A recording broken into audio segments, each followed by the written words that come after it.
es Evangelio de Mateo en el capítulo 1. Y desde esta porción de la Escritura quisiera mostrarle a la iglesia algunas verdades asombrosas en la genealogía de nuestro Señor Jesucristo. Evangelio de Mateo en el capítulo 1. Son los primeros versículos del Nuevo Testamento. Mateo, capítulo 1, desde el versículo 1 y hasta el 17. Verdades asombrosas en la genealogía de Jesús.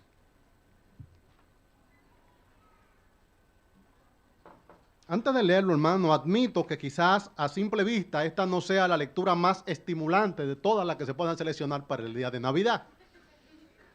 Es una genealogía que han sido históricamente las porciones de la Escritura más difíciles de leer. Recuerdo aquel momento donde yo comencé a leer la palabra y quería leer la Biblia completa, cuando llegué al libro de Números y tuve que enfrentarme a las genealogías. Esta hilera de nombres que se pronuncian uno después de los otros. Creo que hay aquí verdades asombrosas, por eso quisiera compartir el texto con ustedes y que lo veamos juntos lo que Dios tiene para nosotros. El Señor inspiró toda su palabra y aún en la genealogía hay edificación. Dice así la Escritura, Evangelio de Mateo en el capítulo 1. Genealogía de Jesucristo, y comienza así. Libro de la genealogía de Jesucristo, hijo de David, hijo de Abraham. Abraham engendró a Isaac, Isaac a Jacob, y Jacob a Judá y a sus hermanos.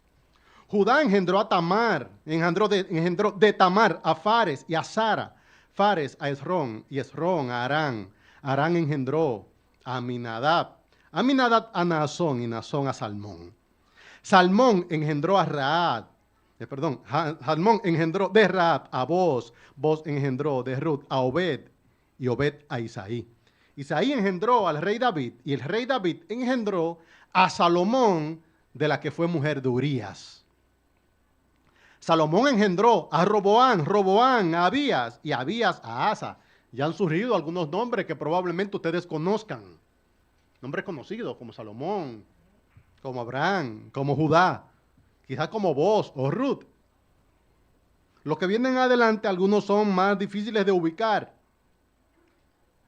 Estoy en el 7. Salomón engendró a Roboán, Roboán a Abías y Abías a Asa. Asa engendró a Josafat, Josafat a Jorán y Jorán a Usías. Usías engendró a Jotán, Jotán a Acaz y Acaz a Ezequías. Ezequías engendró a Manasés, Manasés a Amón y Amón a Josías. Josías engendró a Jeconías y a sus hermanos en el tiempo de la deportación a Babilonia. Aún faltan nombres en la genealogía y los que siguen adelante son perfectos desconocidos. Hasta este punto algunos nombres pueden ser ubicados, en lo adelante más difícil. Después de la deportación a Babilonia, Jeconías engendró a Salatiel y Salatiel a Zorobabel. Zorobabel engendró a Abiud, Abiud a Eliaquín y Eliaquín a Azor. Azor engendró a Sadot, Sadot a Aquín y Aquín a Eliud. Eliud engendró a Eleazar, Eleazar a Matán, Matán a Jacob. Y Jacob engendró a José. Aquí ya se van volviendo más parecidos.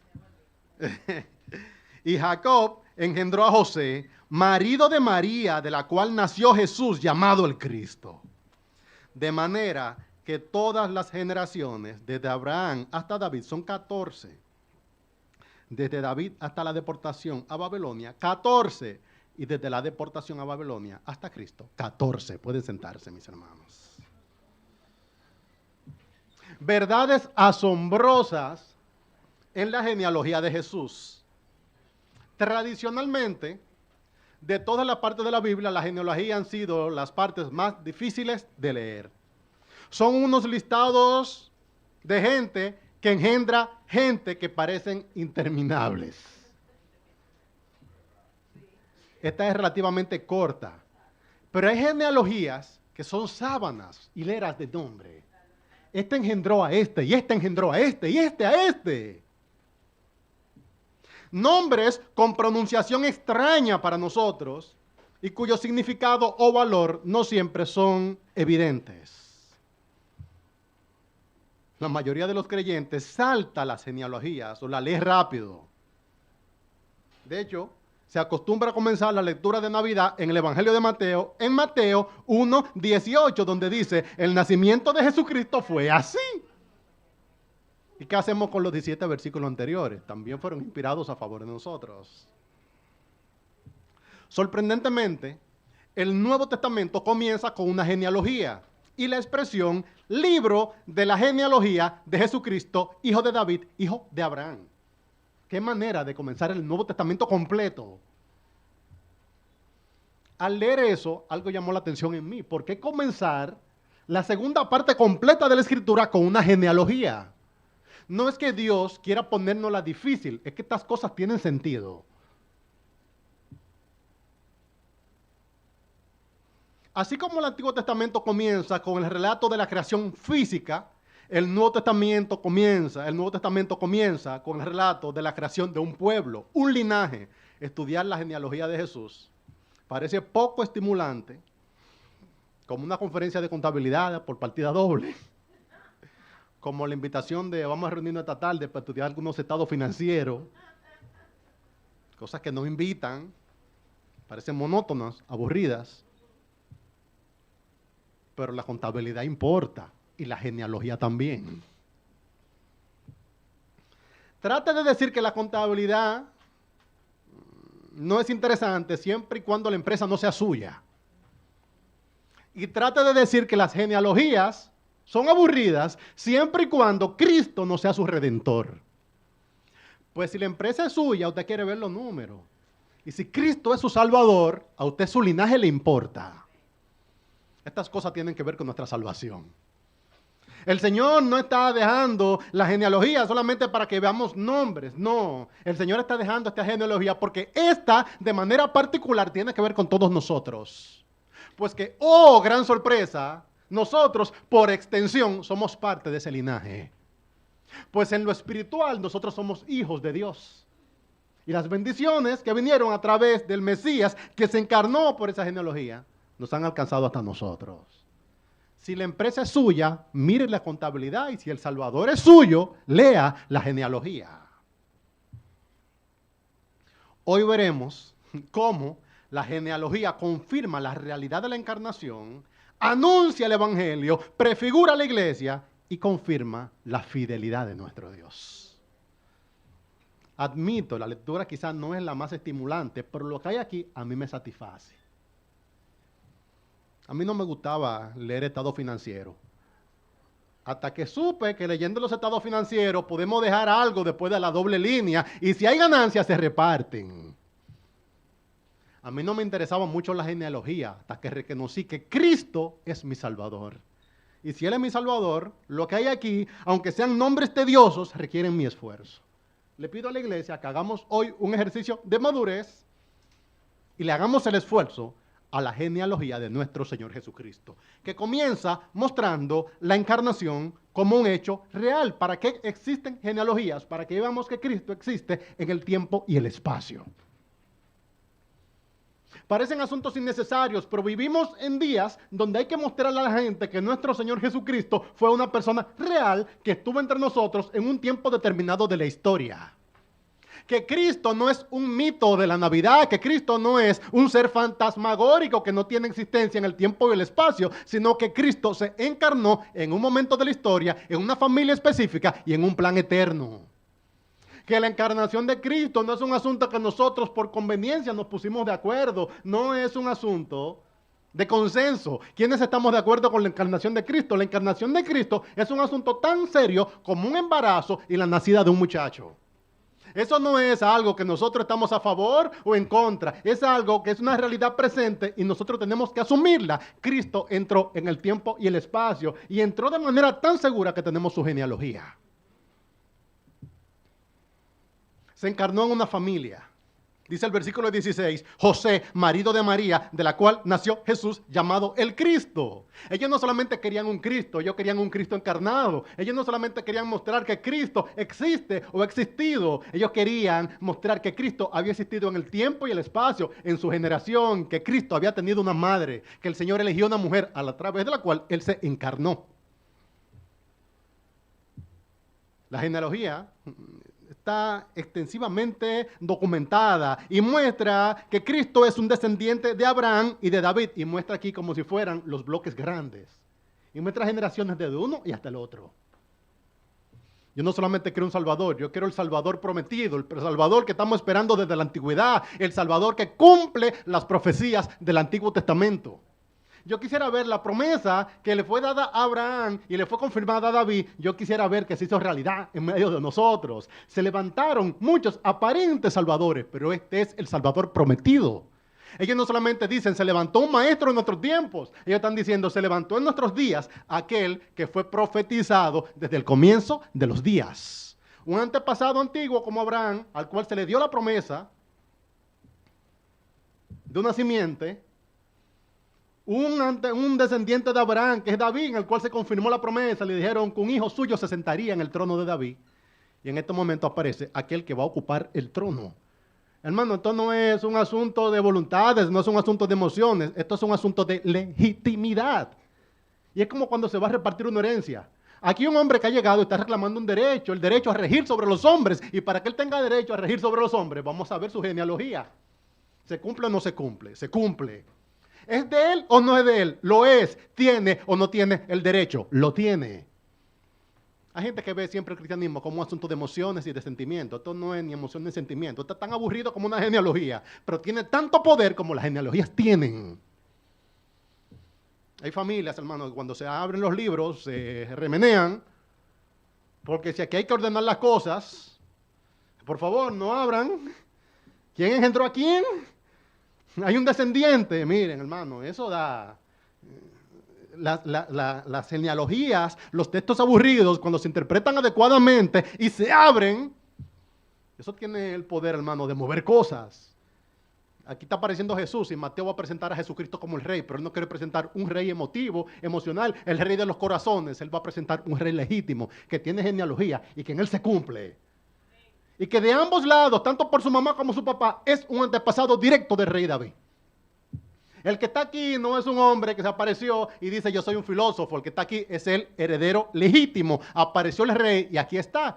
No es que los discípulos dijeron, él es el rey. No, es que la genealogía confirman que él tiene el derecho sobre el trono. Mateo presenta a Jesús como el rey y él quiere que entendamos que el rey no solamente es el rey en sus corazones, es el rey que tiene toda la legitimidad.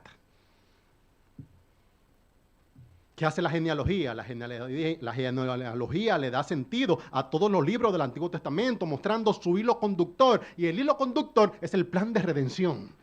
Estos personajes que están aquí son personajes cuyas historias están en el Antiguo Testamento. Usted dice, pero se comienza mencionando a Jesucristo como un descendiente de Abraham. Usted lee el libro de Génesis y encontrará la historia de Abraham y de sus hijos, patriarcas de la nación de Israel.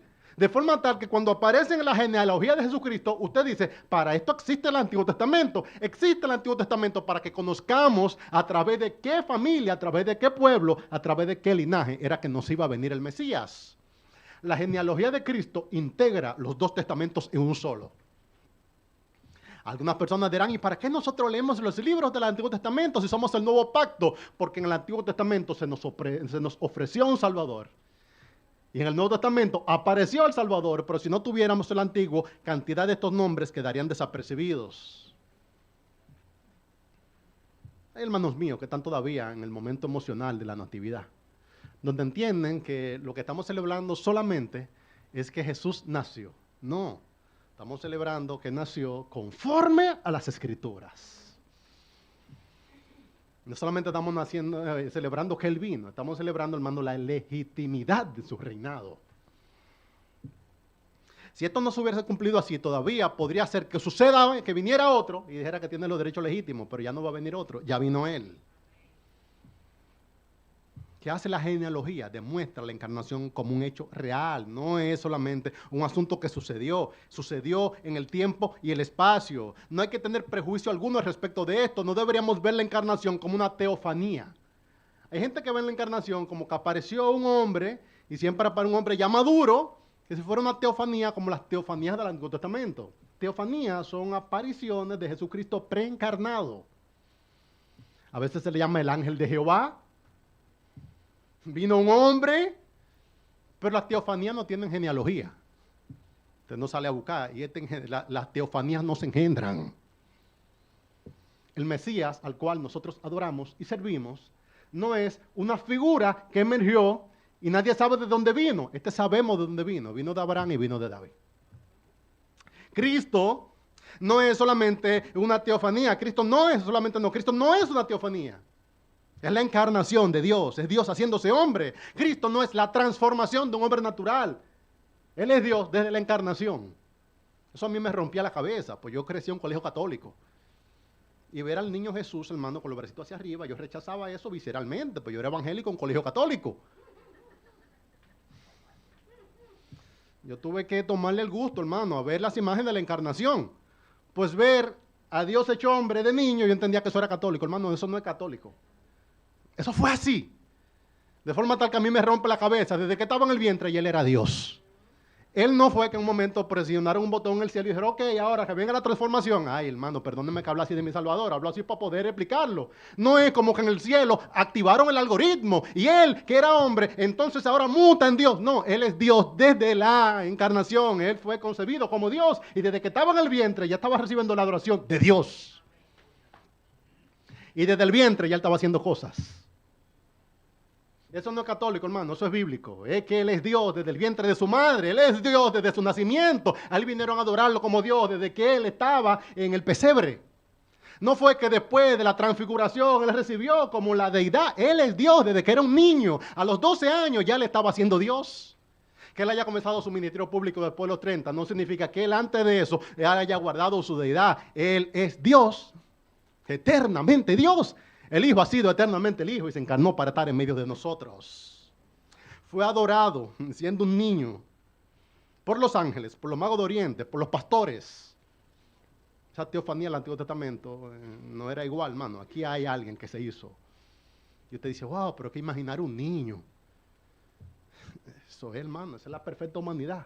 Cristo atravesó todas las temporadas de la vida que vive un ser humano de forma tal que tiene con nosotros una plena identificación. La semana de embarazo, como se cuentan, creciendo, el niño crecía y se fortalecía y se va llenando de gracia. Todos los procesos de un ser humano los vivió Él, de forma tal que Él es un ser humano cabal y Él al mismo tiempo Dios, perfectamente Dios y perfectamente hombre. Él es. Yo puedo explicar esas cosas, hermano, pero yo entenderlo, comprenderlo como, ya me están pidiendo mucho. Yo hablo de cosas tal cual se nos ha revelado, hermano, porque a mí me rompe la cabeza cómo es que pueden existir dos naturalezas perfectamente habitando en un solo ser humano, o cómo puede coexistir una trinidad donde hayan tres personas en una sola. Cosa que uno la entiende por revelación, y aquí uno reconoce, hermano, su pequeñez y la grandeza de nuestro Dios. Estoy rescatando la encarnación de mi Señor, hermano, porque yo siento que los evangélicos estamos habituados a adorar solamente a Cristo después de los 30 años. Él es Dios desde siempre. Desde antes que se encarnara, Él estaba siendo Dios. Él ha sido el Hijo, eternamente Hijo. Él está coexistiendo con el Padre eternamente. Él fue el que hizo la creación. No fue que Cristo apareció y un personaje emergente. Él no es un personaje emergente. Él es eterno y Él ha sido eternamente coexistente en una Trinidad y se encarnó en un momento de la historia. Y cuando se encarnó, vivió todos los procesos. En estos momentos, hermano, que uno ha tenido que defender la vida desde la concepción, uno se ha vuelto hasta un poquito, uso la palabra con cuidado, un poquito experto en los temas. Ellos no saben, uno ha tenido que estudiar biología y toda la cosa. Y cuando yo veo todos esos procesos, yo digo, y mi Señor vivió todo eso. ¡Wow! Y Él creció en ese vientre. Y apareció ya grande, no, hermano, creció. Y el vientre se fue abultando. Y eventualmente Él nació. Y cuando nació también tuvo todos los procesos que vive un bebé. Y después un niño. Y después 12 años. Y después más grande. Y después, hermano, hasta que fue un hombre y estuvo entre nosotros. Son cosas impresionantes. Siendo un niño, Él se sentaba en el templo junto a los doctores de la ley que se maravillaban de su sabiduría. Asumir que el ministerio público es lo más importante en la vida de Jesús no es suficiente. Es verdad, María dice que guardaba todas estas cosas en su corazón. María progresivamente se fue haciendo con la idea de lo que era el plan de Dios para su vida y para el Hijo de Dios. Pero eso no significa que Cristo creciera en su deidad a medida que María crecía en su entendimiento. Que yo no entienda completamente la deidad suya no significa que Él deje de ser menos Dios.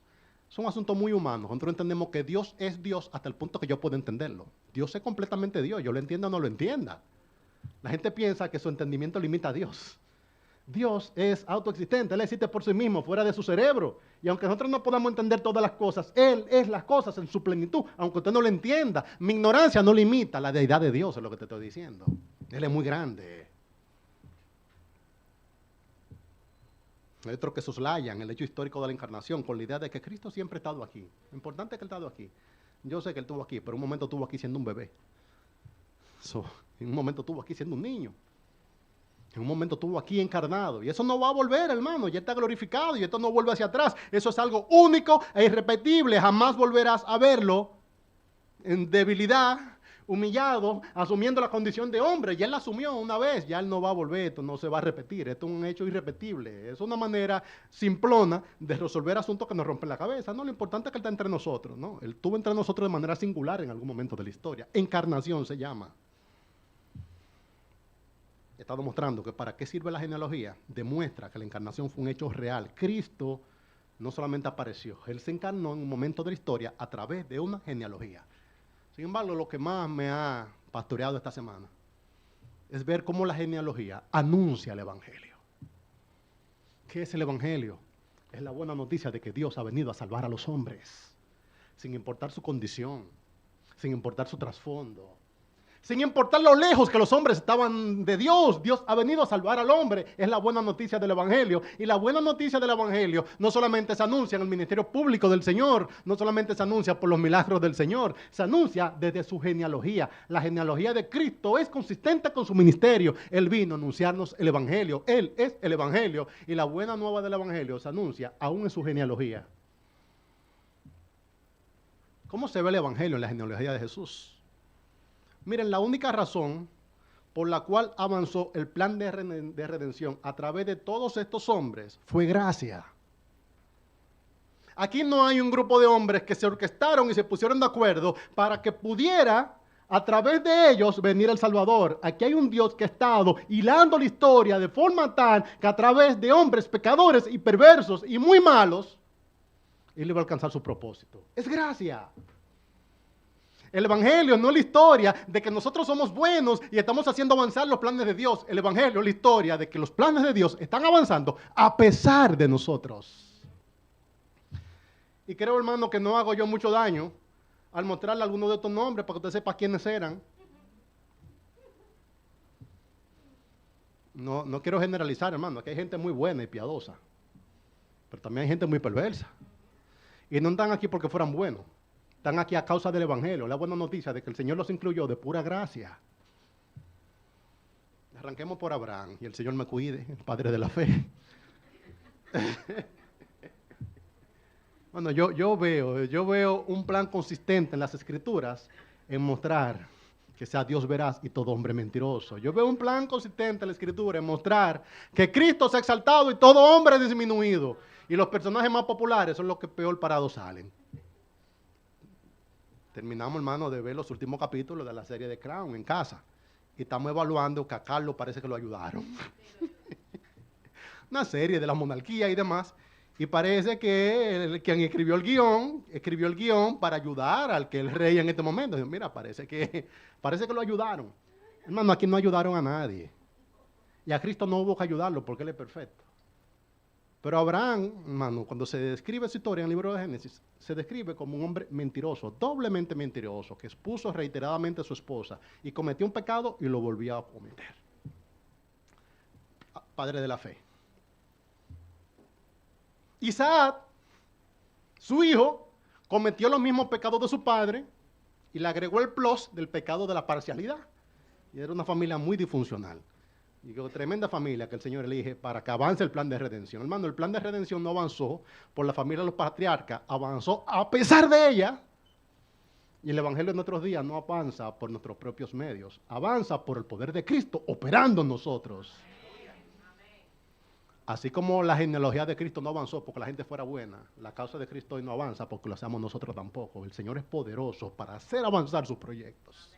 Y yo veo el Evangelio y la genealogía, como a través de todo esto de propósito, el Señor dijo, yo dije que iba a hacer una cosa, y la haré.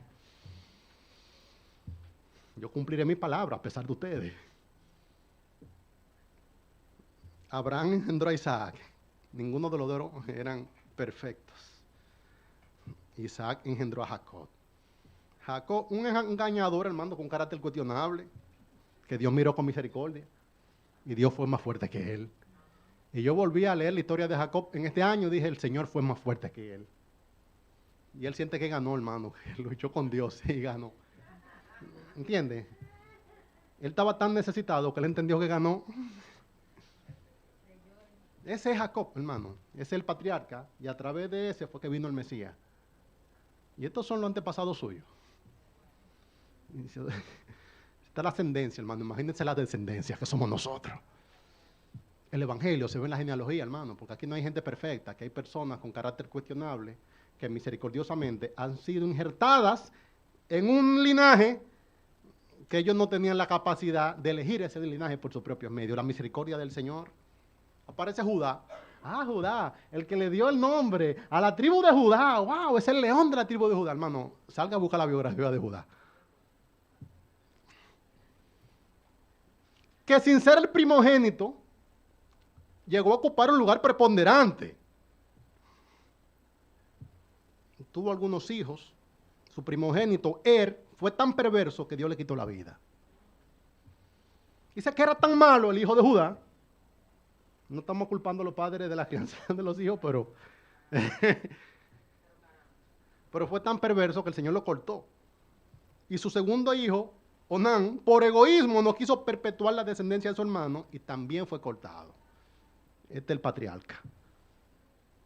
Y ya cuando está más o menos sin hijos, él quiso proteger a su tercer hijo, a Sela, y evitó darle un casamiento, porque él quería quizás preservar un linaje, pero también el linaje vendría por Sela. Él está creyendo que está cuidando a Sela, porque hay que cuidar a uno, se me están muriendo los hijos, y hay que dejar uno para perpetuar el linaje. Quizás él está diciendo, no, que no se puede cortar la línea, entonces ya se me han muerto 2 hijos, y si doy el tercero se va a morir, y si se muere también, entonces nos vamos a quedar sin la promesa. Tú lo puedes poner abajo de la cama y por ahí no que va a venir la promesa. El Señor se levantará la promesa de donde quiera. Para colmo, se le murió la esposa. Y dice, ya yo no voy a poder tener más hijos, solamente cada uno. Ese hay que cuidarlo, que no le dé una gripa al muchacho. Que por ahí es que viene el plan de redención. Dato al margen, a Judá le gustaba la prostituta. Su nuera, que él había evitado darle su tercer hijo para que tuviera descendencia, se disfrazó de prostituta, concibió con él, o sea que él llegó a preñar a la que había sido. Miren, esos son unos líos, hermano. Son unos líos, hermano, que hay en la genealogía de Jesús, que esos son unos nudos fuertes. Bueno, la genealogía de Jesús es una genealogía complicada. Dice, de ahí puede salir algo bueno. Quedó embarazada. Su nuera, él embarazó a su nuera. Y cuando le embarazó, entonces, esto parece una novela, hermano, predicando que estoy, pero esto parece como un chisme de barrio, pero así es que la genealogía de Jesús, hermano. No es fácil esto, hermano. Esta gente no son fáciles ninguno. Eso es así que está, hermano. Eso es el Evangelio, ¿usted sabía? ¿Usted sabía qué es el Evangelio? El Evangelio son los planes y propósitos eternos de Dios avanzando a través de seres imperfectos como nosotros. De forma tal que sea humilde, que ese usted y ese soy yo. Usted dice, Jacob, Abraham, Rafael Pérez, usted también. Su primera intención cuando supo que su nuera había sido embarazada y él no sabía que era él mismo que la había embarazado, que muera, dijo. Sáquenla, apedréenla. Y dice, no, espérense, que es suyo. Y tenía las pruebas. Y fue evidente. Y a través de ese, se llamaba Fares, fue que avanzó la promesa. ¿Y qué vamos a hacer con Sela? Que lo teníamos abajo de una cama para que ni siquiera gripe le dé. No, ese lo pueden dejar de lado, que no es por ahí que viene, es por el otro. Después aparece en la genealogía Rahab. ¿Quién era Rahab? La ramera de Jericó. Que paradójicamente, una ramera, ¿entiendes? Hermano, no sé si es el Evangelio. Esa es la gente que Dios usa, ¿entiendes? Ahí es que viene el asunto. Diga, esa es la gente que Dios usa. Esa es la gente que Dios usa. Una ramera que por la misericordia del Señor fue injertada en su pueblo y terminó siendo la madre de un hombre muy piadoso que se llamó Boaz. ¿Cómo? Y una ramera como Rahab puede criar un hombre tan íntegro como Boaz. Es que esta no es la ramera de antes, una ramera que está en Cristo. Es el evangelio, hermano. Que mujeres como Rahab crían hombres como Boaz. Yo espero que usted se identifique un poco, hermano, y entienda el propósito de la genealogía. Le estamos mostrando esta genealogía porque esta es la historia hasta ahora, y después usted iba a ser integrado en esa historia. Está mostrando, esta es tu historia. Tú no eres perfecto, pero tu Dios es poderoso. Tú no tienes buena reputación, pero tú puedes ser papá de vos. ¿Entiendes lo que es el evangelio? El evangelio esto no es de que, no, una prostituta. Hay varias mujeres cuestionables en la genealogía de Jesús. Después aparece textualmente en el versículo 6 y dice, y el rey David engendró a Salomón, de la que fue mujer de Urías. Y hay que ponerlo así. ¿Y qué manera de escribir genealogía es esta? ¿Y qué es eso? Bueno, si esto fuera que estuvieran escribiendo en día pasado, eso hay que ponerlo, editorializarlo. Espérate, eso no hay que ponerlo así. O pon que debes saber. No, hermano, el Señor quiso que se documentara en su propia genealogía que el rey David, no David, sino el rey David engendró a Salomón, de la que fue mujer de Urías, de forma tal que te le están poniendo como el spot en la historia para que sea escandaloso. Uso el término de manera intencional para crear el efecto, hermano. El chanchullo más feo del Antiguo Testamento es ese. El rey David, mientras se recreaba en su palacio, vio a una mujer desnuda, la deseó, la mandó a buscar, que para colmo era la mujer de uno de sus soldados más fieles, estuvo con ella, la embarazó, quiso ocultar, uso el término hermano para crear el efecto, quiso ocultar la barriga, hizo un chanchullo para ocultar todo eso. Quiso que el hombre lo sacaran de la guerra, que lo trajeran, lo mandaran a su casa para que tuviera relaciones sexuales con su esposa y entendiera que el muchacho era suyo. El hombre providencialmente no se quiso ir, fue más bueno que él. Cuando eso no avanzó, entonces le escribió a su general, mira, póngalo al frente para que lo maten. Le mató el papá al muchacho y le quitó la mujer a Urías. Wow, hermano. Pero David, eso tú pudiste haber engendrado con este. El Señor quiso, mira, yo pude haber, para mí, el hilo de la descendencia, yo pude haber utilizado pero vamos a tratar de que sea por aquí que avance el asunto. ¿Qué? De forma tal que para siempre sea recordado. Y el rey David engendró a Salomón, de la que fue mujer de Urías. Sí, por ahí, David, porque yo quiero que se vea lo perverso que tú eras y lo bueno que es Dios. Mano, nuestro pecado no es más fuerte que los planes de Dios. ¿Cómo es el evangelio? Ver el evangelio en la genealogía de Jesús, que nuestro pecado no es más fuerte que el plan de Dios. Si el evangelio avanzara, porque nosotros fuéramos buenos, hermano, esto hace rato que estuviera puesto en pausa. Pero el evangelio es un poder incontenible que avanza, avanza, avanza, avanza. Y los hombres hacemos todo lo que sea humanamente posible por torcerle el brazo a Dios. Y el Señor sigue haciendo que avance el evangelio. Y dice, ¿cómo que esto avanza? Por el poder de Dios. Como avanzó la genealogía de Cristo. Bueno, así nació Salomón. Y el Señor documentó de la que fue mujer de Urías. Uf. Yo bromeaba ayer con esto. Yo digo, si David hubiese mirado a Mateo escribiendo, Mateo, ¿y ese disparate? ¿Y eso? ¿Y esa lo que era, Mateo? ¿Qué es lo que tú estás escribiendo ahí? Arregla eso. Y hay que ponerme así. De Abraham tú no dijiste nada de eso, ni de David. Hay que ponérmelo a mí, la que fue mujer de Urías. Ponle su nombre. Es que Dios inspiró su palabra, hermano. Y Él quiso inspirar la palabra de forma tal que los pecadores sintamos empatía con los pecadores. Si un hombre como David tuvo la genealogía de Cristo, yo creo que yo puedo recibir el evangelio. Si hombres como Jacob están aquí, yo creo que hay un lugar para mí.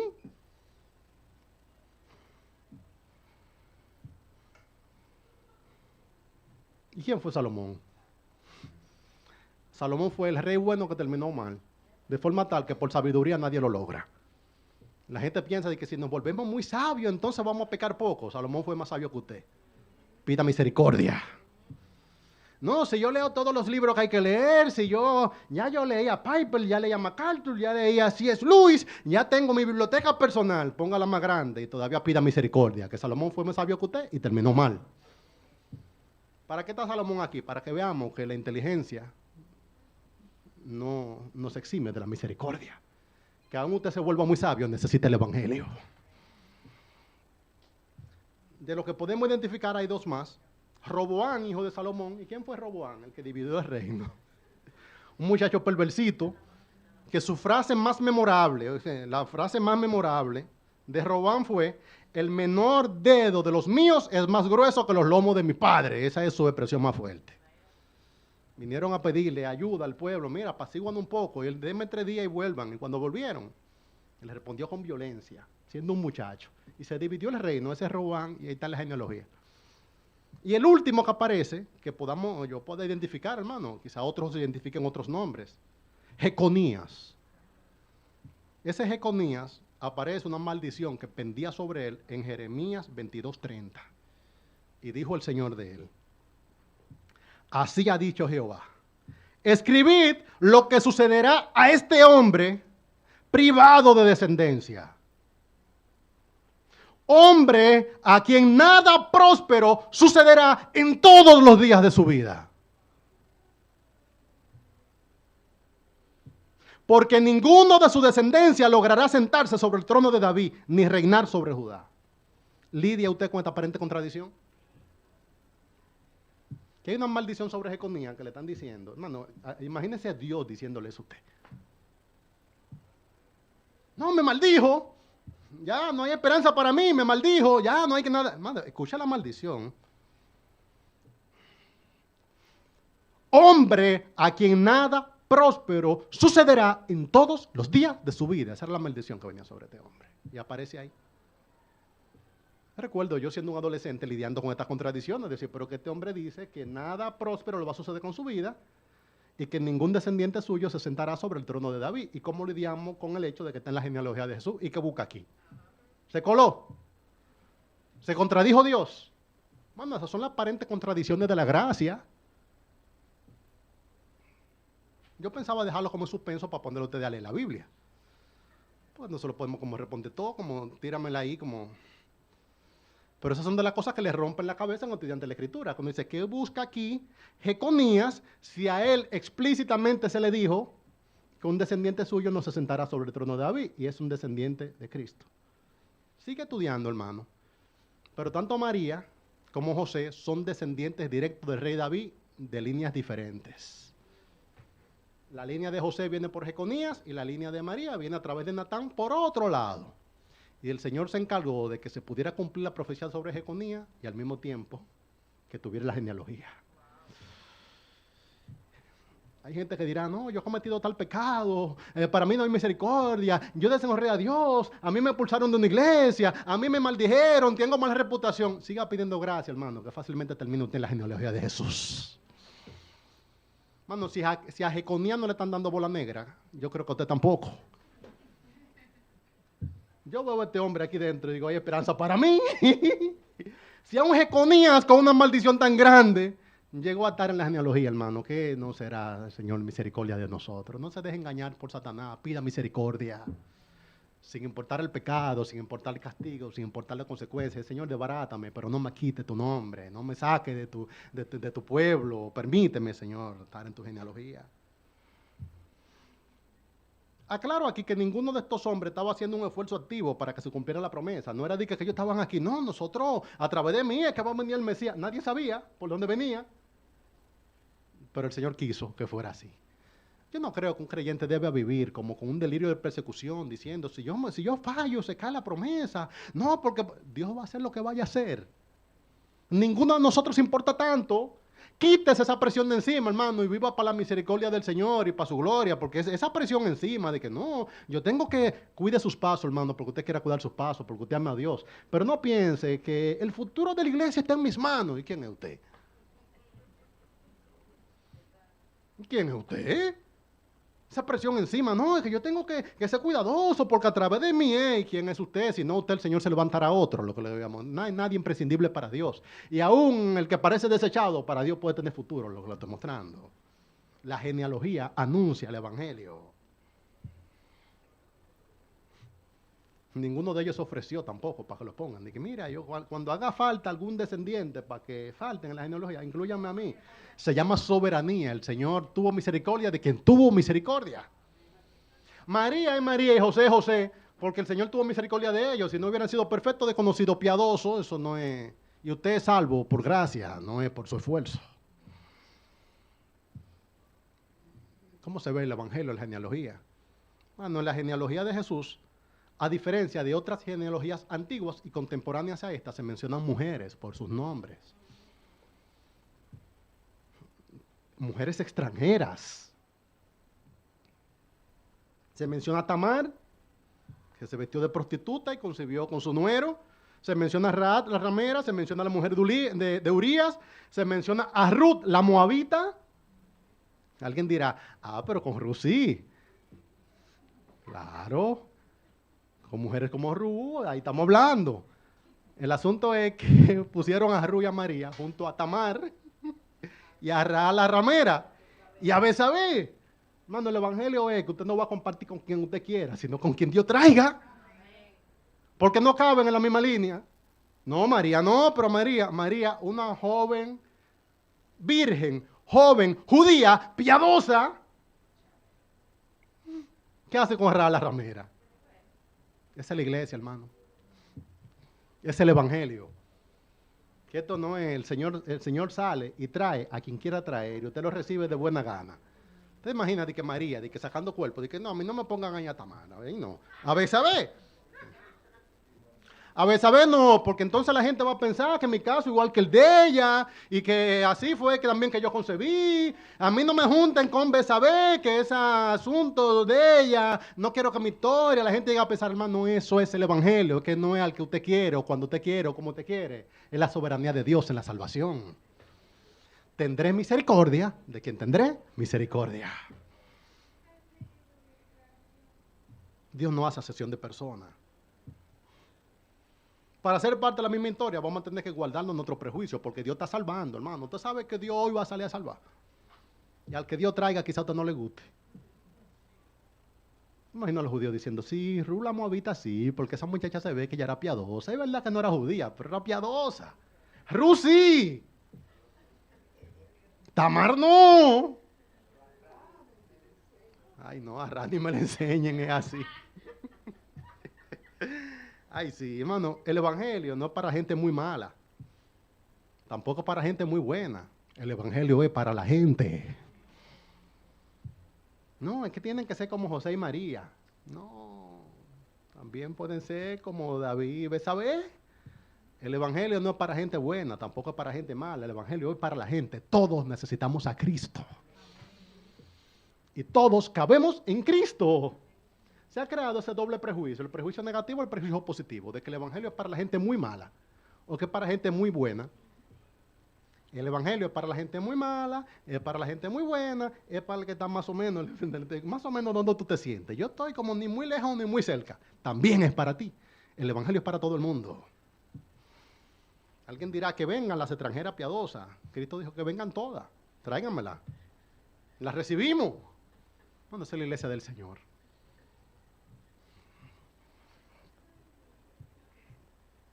Algunas aplicaciones de esto, hermano. Miren, el bien más preciado que tiene un creyente es la promesa de Dios. Hay algunos hermanos un poco carnales que ven la historia de Ruth y Boaz y dicen, wow, pero la verdad es que Ruth dio un palo, se casó con un hombre próspero que tenía tierra, sirviente y toda la cosa. La cosa más grande que tenía Boaz es que era un hombre piadoso y que Dios había tenido misericordia de él y se había fijado para que a través de él viniera la descendencia. Y ese fue el palo que dio Ruth, la moabita, hermano. No fue que se casó con el dueño del terreno, es que se casó con un hombre que era el hombre de la promesa. La riqueza más grande que obtuvo Ruth, la moabita, es que fue un antepasado de Jesús junto a vos.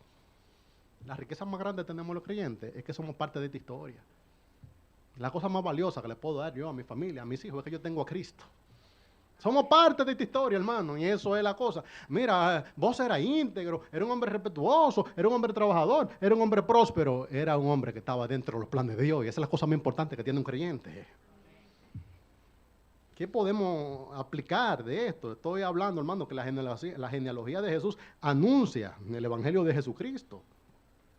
Aún después del pecado más grave, siempre hay espacio para la gracia. Yo recuerdo haber participado de muchacho en debates. ¿Cuál es el pecado imperdonable? Quizá, hermano, dirigido por el Señor, quizás, o quizás con sabiduría práctica. Recuerdo en un momento que yo me incorporé, dije, el único pecado imperdonable es la falta de arrepentimiento. Eso es así. No, que la blasfemia contra el Espíritu Santo, no, que hermano, el único pecado imperdonable es la falta de arrepentimiento. Y no importando el pecado que usted haya cometido, arrepiéntase, venga el Señor arrepentimiento y fe. Que si a Jeconías lo recibieron, hermano, lo van a recibir a usted también. Casos como ese, abran la puerta. Hermano, cuando a usted le falten fuerza o le vengan dudas, confíe en que Dios no usted está cumpliendo su propósito y el Señor cumplirá su propósito en mí. Si el Señor lo hizo en Jacob, hermano, lo hizo en Abraham, lo hizo en Isaac. De los patriarcas, Isaac yo lo veo como medio lentico. Yo digo, este muchacho como que medio lento, okay. No empuja mucho. Porque sabemos que Jacob era perversito, pero empujaba, pero Isaac, yo pero este muchacho, ¿qué fue lo que pasó con él? Cuando a usted le falten fuerza, que diga, si el Señor a través de esta maraña de gente hizo algo, lo hará también en mí. Prediqué este texto este año, hermano, el Salmo 138, 8. Jehová cumplirá su propósito en mí. Tu misericordia, oh Jehová, es para siempre. No desampares la obra de tus manos. No saque pecho, hermano. Pida gracia. Que el Evangelio avanza a través de usted. Quisiera mostrar que la genealogía prefigura a la iglesia. Ya mencioné la providencia del Señor en incluir gente de un lugar al otro, la dependencia de Dios, porque estos hombres no se esforzaron por ellos mismos, y la universalidad de la salvación. Todo eso es la iglesia de Cristo. Bueno, la iglesia de Cristo es la comunidad más heterogénea que existe sobre esta tierra.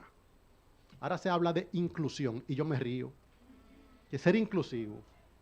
La iglesia de Cristo tiene 2000 años de historia siendo inclusiva y su genealogía tiene 6000, hermano, dándole para atrás. Donde aquí es que hay inclusión. ¿Usted quiere buscar inclusión? Busque la sangre de Jesús. Que ahí usted va a encontrar inclusión. Hermano, los moabitas, con lo de Jericó, con los judíos piadosos, más los judíos perversos, y todo el mundo en un solo pueblo. Eso es inclusión.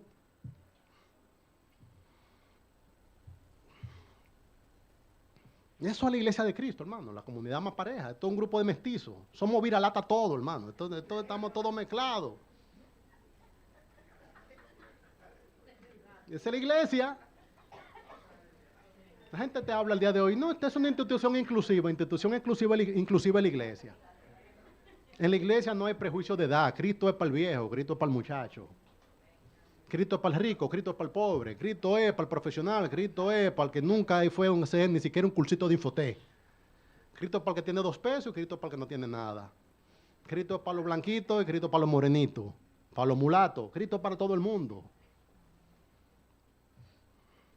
Está prefigurando la iglesia, su genealogía está prefigurando la iglesia. La gente quiere hacer iglesias hipersegmentadas, eso no existe. Esto se baraja. Donde quiera que usted encuentre homogeneidad, no busca a Cristo, porque Cristo no es homogéneo. En su genealogía no hay homogeneidad. Una iglesia donde todo el mundo se parece, yo le tendría miedo. De verdad. Usted me muestra una iglesia donde solamente hay pobres, ahí hay problema. Una iglesia donde solamente hay ricos, ahí hay problema. Una iglesia donde solamente hay blancos, hay problema. Y donde solamente hay negros, también hay problema. La iglesia es para todo el mundo. La genealogía de Cristo mezcla todo. No hay acepción de persona en Cristo. Aquí cabemos todo, hermano. Aquí estamos amarrados en este barco todito. Y la única manera de hacerlo homogéneo es que usted se salga. Y déjenos a Cristo aquí tranquilo, por favor. Sálgase usted y no se lo lleve. Prefigura la iglesia. ¿Cómo prefigura la genealogía de la iglesia? ¿Cuánto iba a durar? Mateo midió y le dijo 14 generaciones de aquí a aquí, 14 de aquí a aquí, 14 de aquí a aquí. Mirando en las retrospectivas, cualquiera hace los números. Pero nadie sabía cuánto de generación iba a durar.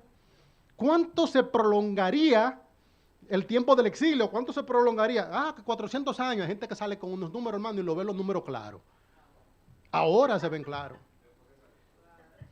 ¿Por cuánto tiempo se perpetuará el período de la iglesia y la segunda venida de Cristo? Nosotros no sabemos. Así como su genealogía, nadie sabía dónde el Señor terminaría de agregar eslabón a la cadena y vendría el Mesías. En este momento no sabemos su segunda venida. Así como vivían ellos, vive la iglesia. María no sabía si iba a venir en su tiempo, o en la generación siguiente, o en la siguiente, pero María esperaba, y gente piadosa esperaba la redención de Israel. La iglesia está en la misma situación. Nosotros sabemos que el Señor vuelve, pero no sabemos cuándo. Figuras de nombre preponderante comparten la misma posición y dignidad con perfectos desconocidos. ¿Ha pensado, hermano, que el grueso de la iglesia de Cristo somos anónimos y que de nosotros nadie sabe? Pero el Señor nos llamó por nuestro nombre. Y nuestro nombre está inscrito en el libro de la vida. En la genealogía de Jesús, gran parte de los personajes, ni usted ni yo sabemos quiénes son. Dios le conoce. Así es la iglesia. Gran parte de quienes lo componen vienen de una reputación escandalosa. Eso somos nosotros. Termino mostrando. Sobre todo la genealogía es una muestra de la fidelidad de Dios. Nosotros tendemos a sublimar la historia de Israel. Pero Israel no era tan importante como nosotros pensábamos que lo era. De hecho, eran un pueblo, la mayor grandeza de Israel era su Dios y sus leyes. Pero mientras el Señor estaba desarrollando la historia de la redención, el mundo veía levantarse y caer imperios y civilizaciones completas. Y el Señor discretamente estaba levantando un pueblo. Yo me pongo a ver a veces con curiosidad, mientras Abraham estaba viviendo, ¿qué otras civilizaciones estaban emergiendo, hermano? Y pasaban muchas cosas en esta tierra. Pero uno piensa que lo único que existía era Abraham. No, hermano, mientras eso existía, muchas otras cosas existían. Y con relación a otras civilizaciones, en cuanto a tecnología, número y riqueza, Israel era un pueblo relativamente pequeño. Mídalo con Egipto y Egipto le sacaba la milla. Menciono los que aparecen en la Biblia. Egipto, Asiria, Babilonia, Persia, Grecia, Roma. Y esto parece que somos minoría. La gente piensa que porque tenemos a Cristo nosotros tenemos que tener la preponderancia y no es así. Materialmente, económicamente y hasta moralmente hay naciones que nos superan. Pero el Evangelio le saca la milla. Esa es la diferencia. No es como vamos echando, mira, el pueblo del Señor, el pueblo más grande. Nosotros podemos ser minoría, hermano, pero tenemos a Cristo. China, hermano. Pensar lo que es China como imperio. En lo que todas estas cosas se estaban desarrollando, China tuvo 3 augustos, 5 emperadores y múltiples dinastías. 300 años antes de Cristo ya la casa imperial de Japón se estaba desarrollando. Grecia, hermano, Alejandro Magno, después todos sus generales, todo eso estaba sucediendo. Y usted dice, pero eso era lo más grande que estaba pasando. No, lo más grande era la historia de la redención. Yo le quiero mostrar a la iglesia, hermano, que nuestra pompa no es que seamos muchos, nuestra pompa no es que seamos prósperos, nuestra pompa no es que tengamos el poder, nuestra pompa es que tenemos el evangelio. En Estados Unidos al día de hoy la gente vive buscando que se levante alguna figura política que representa a las iglesias y la iglesia entonces va a volver a su esplendor. La iglesia ya tiene su esplendor, hermano, el esplendor de nosotros no es aquel.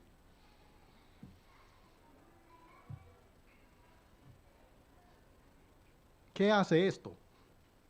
Si nosotros creemos en la fidelidad de Dios, no importa que seamos los más grandes, no importa que seamos los más notados, podemos ser una pequeña minoría y tener satisfacción. Dice 1 Timoteo 2:19, el fundamento de Dios está firme, teniendo este sello. Conoce el Señor los que son suyos.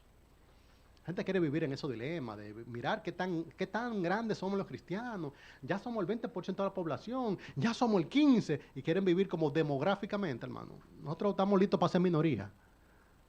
Ahora conoce el Señor a los que son suyos. Esta gente, en la genealogía de Jesús, todos ellos fueron minoría. Anónimos, desconocidos. Habían gente más relevante que cualquiera de ellos. De hecho, en la historia de Israel, uno tiende a ver a Salomón, y es verdad, con relación a otros, fue un rey muy grande. Pero quizás hubieran otros que también fueron grandes, o son más grandes que Salomón, pero el brillo del pueblo de Dios no está ahí. Conoce el Señor a los que son suyos, ese es nuestro mérito. El 17. resume, dice, de manera. Dice de manera, hermano, te está diciendo, aquí hay algo que se cerró. Aquí hay algo que se resumió. Wow, en algún momento se va a cerrar el tiempo de los gentiles y alguien pondrá el bloque y dirá, de manera que las generaciones, yo me imagino, hermano, que la segunda venida de Cristo va a haber otro, Mateo 1:17, que diga, de manera que todas las generaciones desde Abraham hasta David son 14, desde David a la deportación de Babilonia 14, y desde la deportación de Babilonia hasta Cristo 14. Y después van a poner otro versículo ahí, van a poner. Y desde la primera venida de Cristo hasta la segunda venida de Cristo, tantas. Y ahí vamos a estar nosotros, hermano. En algún momento se cierra la historia. Y Dios es fiel. Yo no sé cuándo, hermano. La gente dice, ¿cuántas generaciones? Porque han pasado unas cuantas. Sí, han pasado unas cuantas, hermano. Y yo estoy seguro que en algún momento se cerrarán también las generaciones. Yo me gozo en ser incluido y espero que otros más se han añadido a la genealogía de Cristo. Si va a recordar algo hoy, hermano, recuerde esto. Lo más importante no es tu reputación ante los hombres, sino llegar a ser parte de la historia de la redención. Que nuestros nombres estén escritos en el libro de la vida y que cuando se cierre el tiempo de los gentiles, su nombre Dios le conozca y ahí esté documentado en el libro de la vida.